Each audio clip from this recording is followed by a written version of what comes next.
adults, and because my work has been over the years more and more about parenting than it's about people come to see me about their children, and I work with them, or I work with couples about their relationship, and more and more I learn how much the ideas and the expectations that we have about how to be a parent are so driven by how our parents were with us.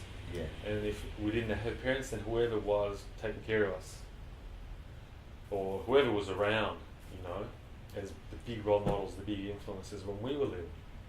And, unless we make deliberate choices and look around and see what the rest of the world is doing and decide what to keep and what not to keep, we tend to repeat a lot of the old script. So one thing that happens a lot between couples is that the husband and the wife are getting along famously up until the child comes along, enjoying each other, and then a baby arrives, or the baby grows up to be a toddler. There's some point in the child's life where they discover by shock that, Jesus, how you treat the child is so different to how I want you to treat the child. That doesn't work for me. I don't think you should be doing that. And there's a clash. Even two people that grew up in the same and were born in the same town in Australia, it's as if like a culture shock, and they fight. Issues of discipline where the mum wants to be more permissive and the dad wants to be more punishing, or looking after a baby where mum wants to have the baby real close and have the baby in bed with him at night, and the husband says, listen, this is destroying our sexual life, or I can't get any sleep at night and I'm working incredibly hard. And so there's these huge clashes that happen, and so much of it comes down to these really different set of expectations that we have that come right out of how it was for us as children. And that's why I think it's so important that we don't just take childhood as it comes. How my mum and dad were. This is how it's done. Yeah. Right. And I'll just follow that script. It's not how it's done. It's how my parents need to do it.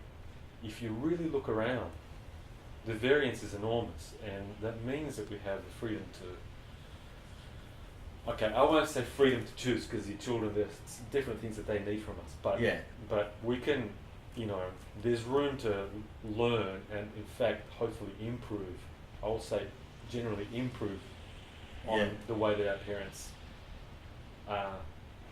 knew how to raise us, which is, it's a hard thing to say, that I think we should all be improving on that. But fact is, most people that I know, for as much as we love our parents dearly, we all have something to complain about if we're going to tell the truth. Yeah. Most guys and I will say, listen, love my dad, but that discipline thing, the D word, that was mean, that was harsh, he was scary sometimes, or he wasn't there, or he was there, but I never got to know him as a person. He might have kicked the ball around and stuff, but I never knew how he felt. Or or whatever, or he drank, etc. Well, Mum was there, but she was. Yeah. Everyone has a story where it was okay in some ways, but bloody painful, really, in some other ways. So